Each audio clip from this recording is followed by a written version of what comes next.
We're going to crank our tuna salad up a notch, just add a few things. I make this all the time. It's my husband Bob's all-time favorite, so let's get to it. And you can turn this tuna salad into a bunch of different things. But we're going to start with, the recipe actually calls for 2 6-ounce cans of solid white albacore tuna, but turns out that those tuna cans just keep getting smaller. So basically, they're now 5-ounce cans. They used to be 6-ounce cans. So we're going to use a 12-ounce can, or go ahead and use 2 of the 5-ounce cans. It'll all work out.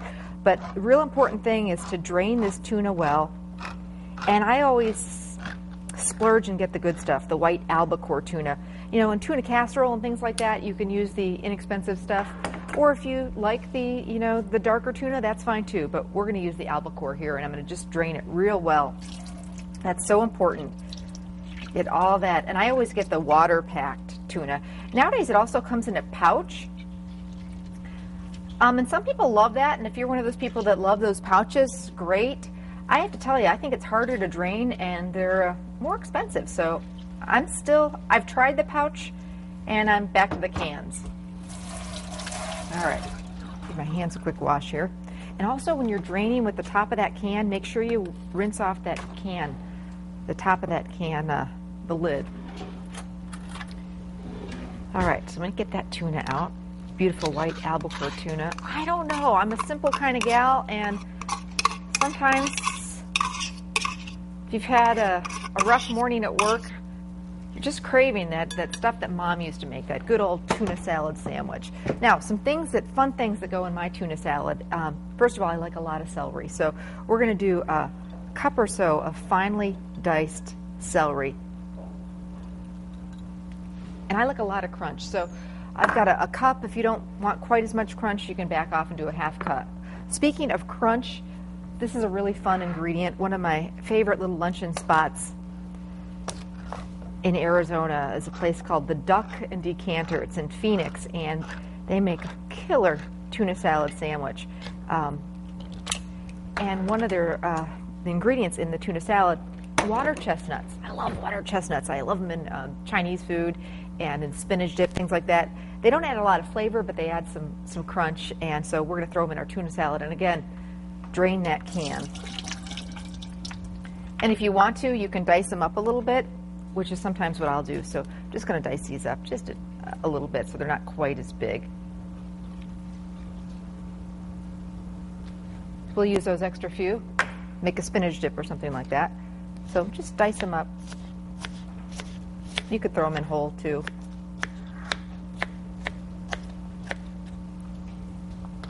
My mom, my sister, and I, we always put water chestnuts in our tuna salad after, again, kind of stealing that idea from one of my favorite little lunch spots. Okay, some mayonnaise. We'll start with a little. We can always add more. And we're using good quality mayonnaise, not the salad dressing. Lemon. That is key in this recipe in any really good tuna salad. You know, just cuts out that fishy, draining the can and then adding some lemon really cuts out that fishiness of the tuna salad. A little bit of garlic salt. We don't need a whole ton. Fresh black pepper. I like a lot of that. It's up to you. And one of my other secret ingredients, fresh dill. Again, when I'm cooking fresh seafood at home, I always do a ton of lemon and herbs. And just cuts down on the fishiness, and I love the combination of some fresh dill and tuna salad. In fact, one time my dad, I made him tuna salad, and he's like, wow, this is the best tuna salad I ever had. What is that? And it's the dill. And fresh is really key. You could do a little bit of dried dill weed, but back off on the amount. So I do a good couple tablespoons of dill. I'm going to use my fork at first just to kind of flake this tuna around. Oh, scallion too. A little bit of mild onion flavor in here. My husband isn't a big onion fan. I like a little bit in here, so in order to kind of accomplish that flavor with not having onion overload, especially, you know, this is going to be in your lunch bag, or going to have it for lunch, might have to go back to work. You don't want to be having too much onion in there, if you know what I mean. So just a little bit of scallion, diced scallion. So I'm just going to kind of get that going now. I can tell I need a little bit more mayonnaise. Start with a little, you can always add more. Here we go. Kind of fold that together at this point. Now I'm going to show you a few fun ways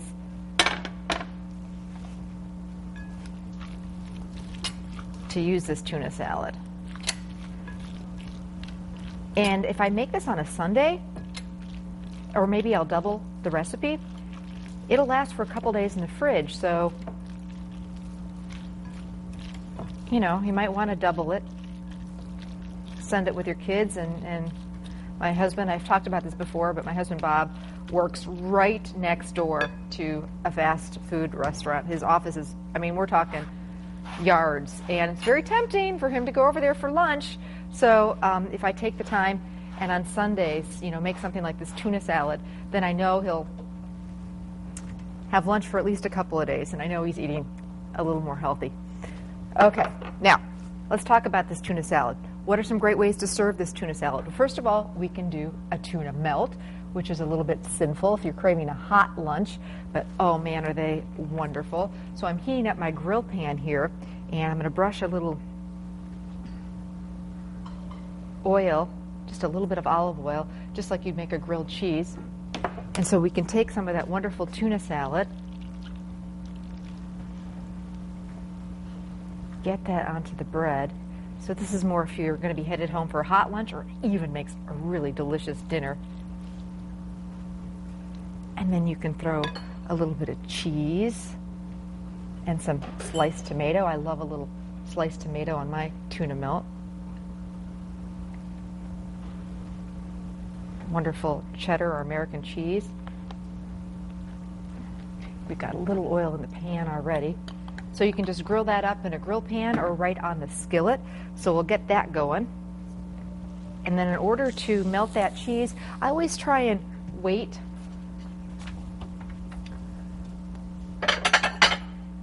the sandwich down. If I'm making a grilled cheese, or a panini maker works great too, just to get that melted, get those great grill marks. Another way, if you want to be more healthy and more,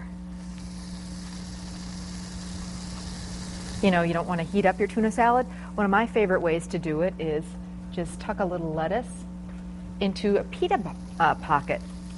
And they make whole wheat pita pockets now, and they're really tasty. And then we'll just spoon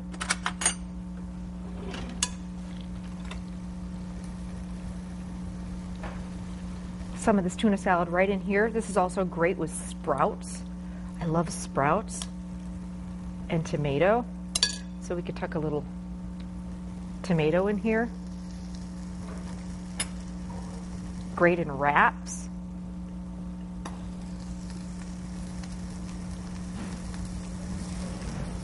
So there you go. A few sprouts maybe.